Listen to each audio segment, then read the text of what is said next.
شیطان سے دشمنی کریں، اللہ کے نام پہ خرچ کرنا سیکھیں۔ سخی سے اللہ کو پیار ہے، بخیل سے اللہ کا بھی پیار نہیں کر سکتا۔ اب بعض فطرتاً اللہ کے فضل سے سخی ہوتے ہیں، ان کو نہ کوئی سناتا ہے نہ کہیں سے سنتے ہیں، لیکن ان کی طبیعت میں سخاوت ہوتی ہے، چاہے غریب ہو چاہے مالدار ہو۔ لیکن اکثریت انسان فطرتاً بخیل ہوتا ہے۔ ان الانسان خلق ہلوعا، انسان فطرتاً وقان الانسان قطورا، انسان تو بڑا بخیل ہے۔ بخل کو توڑنے کے لیے، جیسے جسم کمزور ہے تو اس کو طاقتور بنانے کے لیے ایکسرسائزز ہیں، بیمار ہو جائیں میڈیسن ہے۔ بخل بھی ایک بیماری، ایک کمزوری ہے۔ اس کا توڑ ہے اپنے ہاتھوں سے مال خرچ کرنا۔ تھوڑا تھوڑا خرچ کرنا شروع کریں تو اللہ زیادہ کی ہمت دے دے گا، پھر آپ بخل سے نکل کر سخیوں میں شامل ہو جائیں گے۔ اور سخاوت ایسی چیز ہے کہ سامری نے گائے کا بچہ بنا کے سب کو اس کی پوجا پہ لگا دیا۔ موسیٰ علیہ السلام کوہ طور پر تھے، واپس آئے تو دیکھا قوم گائے کے بچے کی پوجا کر رہی، بہت ناراض ہوئے، یا اللہ کیا کرنا ہے؟ اللہ نے کہا ان کو سب کو قتل کیا جائے، قتل کر دیے گئے۔ سامری نے یہ سب کچھ کیا تھا، سامری کو پکڑوا کے قتل کرنے لگے تو اللہ نے کہا موسیٰ اسے قتل نہ کرو۔ کہا اللہ یہ تو سب کچھ اسی نے کروایا تھا، اس کو چھوڑ دو، خود ہی مر جائے گا، یہ سخی ہے اور سخی کا قتل مجھے اچھا نہیں لگتا۔ ایک منافق اور کافر کو بھی سخاوت قتل سے بچا گئی، تو اگر کوئی ایمان والا سخی ہوگا، کوئی ایمان والی عورت سخی ہوگی تو اللہ اس پہ کتنا خوش ہوگا، کتنا اللہ اس سے راضی ہوگا۔ تو اب میرے نبی نے کہا اللہ الاجود الاجود وانا اجود ولد آدم، سب سے بڑا سخی تو اللہ تعالیٰ ہے، اور اللہ کے بعد سب سے بڑا سخی تمہارا یہ نبی ہے۔ زکوٰۃ دیں مسلمان کو، لیکن میں یہ گزارش کروں گا، ہمارے ساتھ غیر مسلم بھی رہتے ہیں، عیسائی ہیں، سندھ میں ہندو رہتے ہیں، کہیں کہیں سکھ بھی رہتے ہیں، بہت غریب ہیں کچھ، ان کو نفلی صدقہ ضرور دیا کریں، ان کو نفلی صدقہ ضرور دیا کریں کہ اللہ تعالیٰ کو غریب کو دینا پسند ہے، چاہے وہ کافر ہی کیوں نہ ہو۔ ایک عورت آئی، اس کا نام ہے سارا، گانے والی تھی، کافر تھی، اللہ کے نبی کی خدمت میں آ کر کہنے لگی غریب ہو گئی ہوں، مجھے میری مدد فرمائیں۔ آپ نے کہا کلمہ پڑھتی ہو؟ اس نے کہا میں نہیں پڑھتی۔ سبحان اللہ۔ کہا تو گانے والی تھی، مکے والے تیرا گانا سنتے تھے، تیری خدمت کرتے تھے۔ کہا جب سے بدر میں عرب سردار مارے گئے اب میرا گانا نہیں سنتا۔ تو آپ نے اپنے خاندان سے کہا بھائی میرے خاندان والوں اس عورت کی مدد کرو، اپنے گھر والوں سے اس کی آپ نے مدد کروائی۔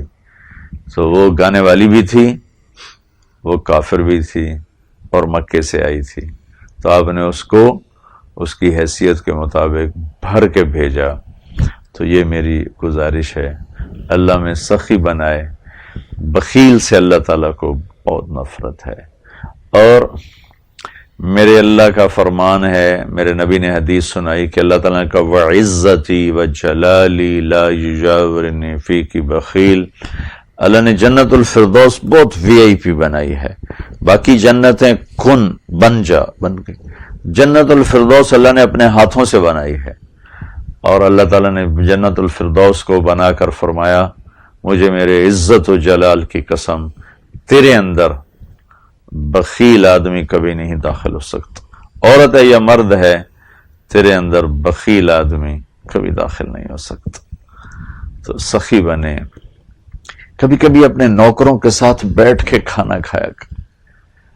ہمارا نوکروں کے ساتھ بہت تکبر والا رویہ ہے۔ گھر کی عورتیں جو گھر میں کام کرنے والی ہیں ان کے ساتھ بیٹھ کے کھانا کھائیں، گھر کے مرد جو آپ کے ڈرائیور ہیں، آپ کے خانسامہ ہیں، آپ کے گھر کی صفائی کرنے والے ہیں، آپ کے گیٹ کیپر ہیں، ان کو کبھی اکٹھا کر کے نا ان کے ساتھ بیٹھ کے کھانا کھایا کریں، بارش کی طرح آپ کے اوپر اللہ تعالیٰ کی رحمت برسے گی۔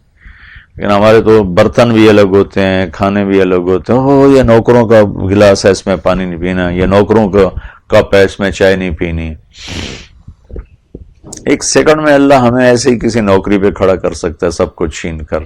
اللہ کے نبی اپنے ملازموں کے ساتھ بیٹھ کر کھانا کھایا کرتے تھے۔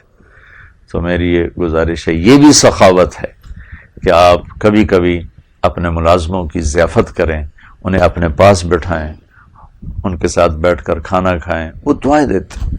میں کبھی کبھی جب گھر میں تو جانا ہی کم ہی ہوتا ہے، میں جاتا ہوں تو اپنے وہاں ڈیرے پر اپنے سارے ملازم اکٹھے کر کے کھانا بڑا اچھا بڑھیا بنوا کے ان کے ساتھ بیٹھ کے ہم کھانا کھاتے ہیں اور ان سے گپے مارتے ہیں، باتیں کرتے ہیں، وہ ہمیں دعائیں دیتے ہوئے جاتے ہیں کہ ہمارے پنجاب کا ذمہ دار تو عام طور پر بہت متکبر ہے۔ میں نے اپنے بڑوں کو دیکھا جب ہم چھوٹے تھے، ہمارے نوکر اور ہمارے گاؤں کے رعایا لوگ، وہ ہمارے بزرگ بیٹھے ہوتے تھے موڑوں پر، چارپائیوں پر، وہ سامنے پیڑھی پر نہیں بیٹھتے تھے، زمین پر بیٹھتے تھے، اور پیڑھی پر بیٹھنا وہ سردار کے شان میں گستاخی تھی، تو ان کو اتنی جرت نہیں ہوتی تھی کہ وہ کسی پیڑھی پر بیٹھ جائیں، چارپائی پر بیٹھ جائیں، آ کے سب زمین پر بیٹھتے تھے۔ تو وہ جب اللہ نے مجھے اس طرف متوجہ کیا تو میں اب محسوس کرتا ہوں کہ وہ کس قدر جہالت تھی اور کس درجے کا تکبر تھا۔ تو یہ کوشش کرنی چاہیے تو ہم غریبوں کو سینے سے لگائیں، پیار کریں، اچھے ہیں برے ہوں تو اللہ جانے وہ جانے، ہم غریبوں کا اور غیر مسلموں کو بھی ہم ضرور ان کی مدد کریں۔ اکثر عیسائی ہمارے ہاں غریب ہیں، مسکین ہیں، بیچارے گلیاں صاف کرتے ہیں، گندی نالیاں صاف کرتے ہیں، گٹر صاف کرتے ہیں، ایئرپورٹس پر جو کھڑے ہوتے ہیں ٹوائلٹس وہ سارے عیسائی ہوتے ہیں، تو ان کو اول تو کوئی دیتا ہی نہیں، کوئی دے دے، کوئی 150 روپیہ دے دیتے ہیں۔ تو میں فخر کے لیے نہیں بتا رہا، صرف ترغیب کے لیے بتا رہا ہوں۔ تو میں جب کبھی وہاں جانا ہو جائے تو میں نکال کے کبھی 1000 روپیہ دیتا ہوں، تو پہلے میرا منہ دیکھتے ہیں حیران پریشان ہو کر کہ وہ مولانا صاحب اور میں عیسائی، یہ مولوی صاحب، یہ مجھے یہ کیا کر رہا ہے؟ پہلے مجھے حیران ہو کے دیکھتے ہیں، پھر نوٹ کو دیکھتے ہیں، پھر ایک دم دعا دیتے ہیں۔ تو دعا تو اللہ تعالیٰ سب کی سنتا ہے، چونکہ رب العالمین ہے نا، رب المسلمین تو نہیں ہے۔ تو ان میں سے پتہ نہیں کس کی دعا ہمیں لگ جائے اور اللہ تعالیٰ ہمارے کام بنا دے۔ تو ہم نے تو خیر اپنوں کو دینا چھوڑ دیا، غیروں کو کون دے گا؟ تو اپنے رشتہ داروں میں غریب لوگ دیکھیں، ان کو زکوٰۃ دیں، صدقات دیں۔ ایک عورت آئی، یا رسول اللہ میرے خامند غریب ہیں، میں صدقہ کرنا چاہتی ہوں، خامند کو دے سکتی ہوں؟ کہ تجھے دوہرا اجر ملے گا خامند کو دینے کا، تو اپنے خامند کو دینے کا تمہیں دوہرا اجر ملے گا۔